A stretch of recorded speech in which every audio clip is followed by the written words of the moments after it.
La gastronomie à l'honneur ce week-end au Grand Palais à Paris avec la 3e édition du Test of Paris. Des chefs étoilés vous donnent rendez-vous en direct sur place. On va d'abord retrouver Gian Benzina. Gian, à quoi ressemble ce rendez-vous, ce rassemblement autour de la gastronomie ? Tout simplement, Laurent, je peux vous dire qu'autour de moi, les papilles sont en ébullition. Regardez, je me trouve au cœur de la cuisine du chef Grégory Marchand. On est en plein coup de feu et vous le voyez, ça a l'air très appétissant. Eh bien, des chefs comme lui, il y en a une vingtaine tout autour de moi réunis sous cette grande verrière parce qu'après tout, quoi de mieux qu'un grand palais pour célébrer les goûts et les saveurs. Alors, vous le voyez, le public vient découvrir, goûter les produits qui viennent d'une centaine de producteurs qui viennent de toute la France pour faire découvrir ces saveurs-là et surtout rappeler les qualités, la valeur de la gastronomie française. Parce qu'elle a beau être classée au patrimoine mondial de l'UNESCO, eh bien la gastronomie française est de plus en plus concurrencée. La preuve, Laurent, l'année dernière, il n'y avait que 3 chefs français dans le classement des 50 meilleurs restaurants du monde. Alors cette année, ça va un petit peu mieux, il y en a 6, mais vous allez le voir dans ce reportage de Marion Banchet et de Chloé Cormery, les chefs doivent mettre les bouchées doubles pour continuer à séduire. Regardez. Les grands chefs parisiens sont presque tous là. Fer de lance de la gastronomie française, ils sont venus au Grand Palais défendre ce qu'elle a de plus savoureux.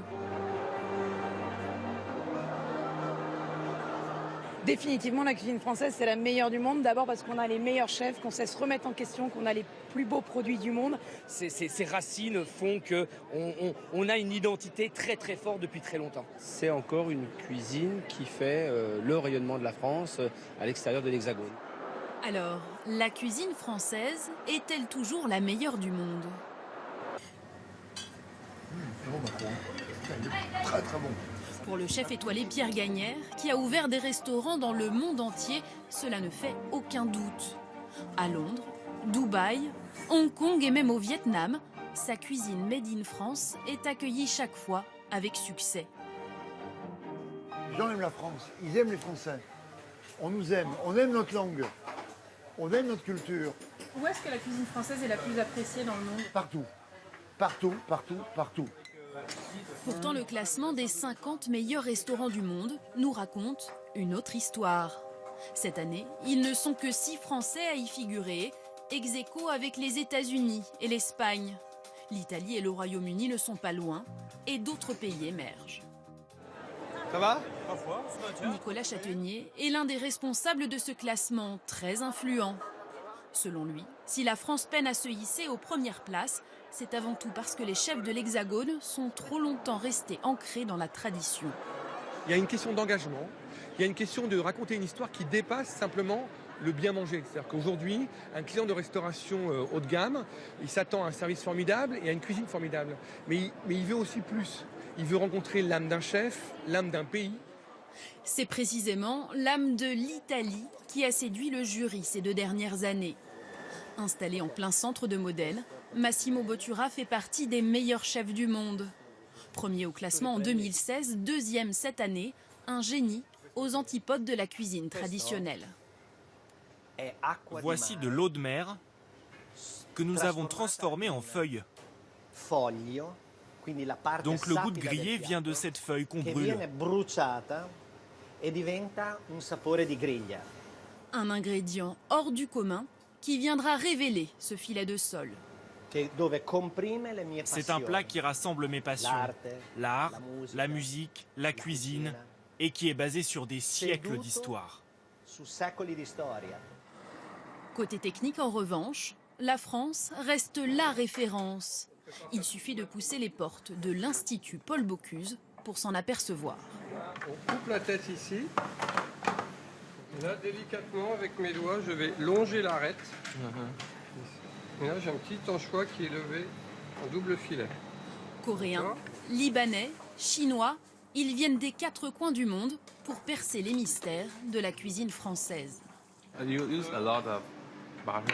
Vous les Français, vous utilisez de la crème et du beurre qui donnent cette texture onctueuse.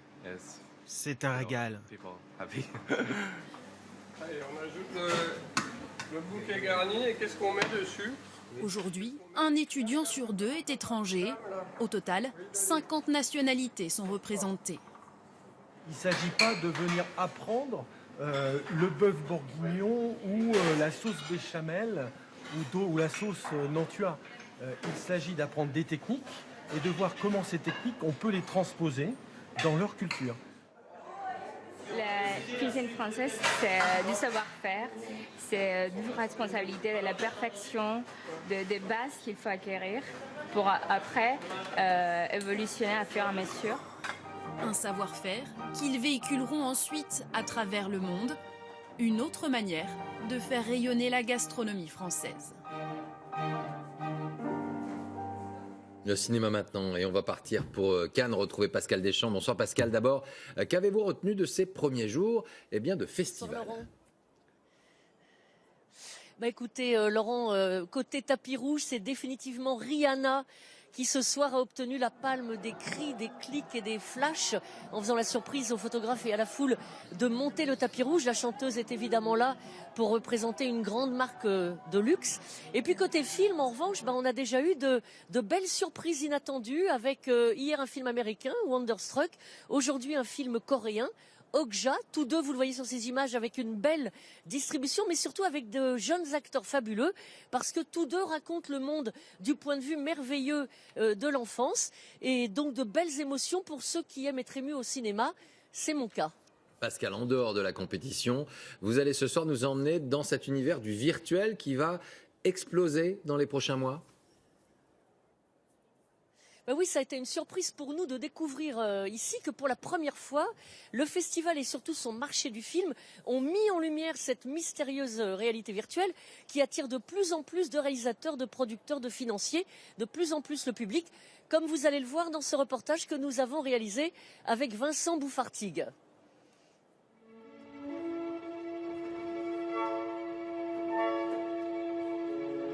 Ils sont immergés à 360 degrés dans un film de réalité virtuelle. Mais où sont-ils? Dans l'espace? Dans les coulisses d'un ballet? Ou bien en mission avec des robots? Pour la première fois, les professionnels du cinéma découvrent au marché du film les œuvres et les outils d'un secteur en pointe. Assis, debout et même couchés. Comme avec ce film où l'on partage les rêves et les cauchemars d'un patient dans le coma.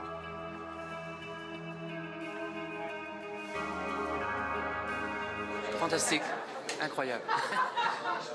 C'est vraiment l'avenir. Alors là, franchement, c'est l'avenir. La technologie existe. Des caméras désormais ultra perfectionnées, comme celle-ci, qui, multipliée par 8, permet de capter la réalité à 360 degrés. Exemple, ce film qui vous immerge dans le musée des Beaux-Arts de Vienne pour une promenade interactive de 10 minutes. Les réalisateurs se sont jetés sur cette nouvelle technologie. L'un d'eux nous reçoit au 5e étage d'un immeuble cannois, Éric Darnel. C'est le réalisateur à succès de la série des films d'animation Madagascar. Okay, here we go. Il s'est lancé avec enthousiasme dans l'aventure. Ce n'est pas vraiment une forme de remplacement du cinéma classique, c'est quelque chose de très excitant grâce à la possibilité de sortir le spectateur du fauteuil et de le projeter à l'intérieur de l'histoire. À quelques mètres du palais, 2 jeunes Français sont à l'origine d'un des projets les plus ambitieux. Dans son dernier mail, là, il me raconte que donc il a filmé encore plein de belles images. C'est l'astronaute Thomas Pesquet. Ils lui ont proposé de réaliser un film en réalité virtuelle sur son aventure. Ils l'ont suivi pendant son entraînement, sur Terre et sous l'eau, et la NASA a donné son accord. C'est plutôt un point positif, je pense, que de venir en disant, voilà, nous on est des Français, on fait du cinéma, on fait de la VR, on est un peu pionnier, et on a un astronaute en plus qui est formidable. Le résultat, dans la peau de Thomas Pesquet, promet d'être époustouflant. Et pour que tous ces films soient accessibles, l'idée est désormais de créer des salles de projection en réalité virtuelle. On sait que le masque et un ordinateur chez soi, ça coûte cher, c'est encombrant et pour l'instant, c'est pas assez optimisé. Donc la seule manière d'exploiter les contenus et que les gens puissent y avoir accès et donc démocratiser la réalité virtuelle, c'était de faire des salles. Il y en aura bientôt 3 en France et voici à quoi elles pourraient ressembler, plus grand bien sûr. En tout cas, seule leur multiplication permettra de développer la production. L'aventure ne fait que commencer.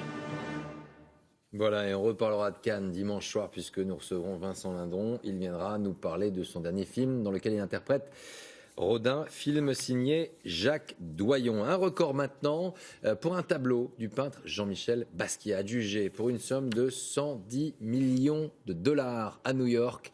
Et cela en 10 petites minutes.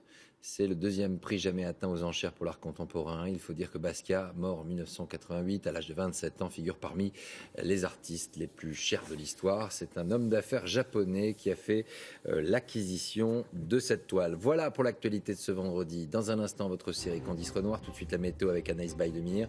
Et puis un message ce soir pour mon compagnon de route. Depuis de longues années, nous avons partagé tant de moments intenses et rudes d'actualité avec cette rédaction de France 2 que nous aimons tous les deux. Je veux bien sûr parler de David Pujadas. Merci à toi, David. Passez une très belle soirée.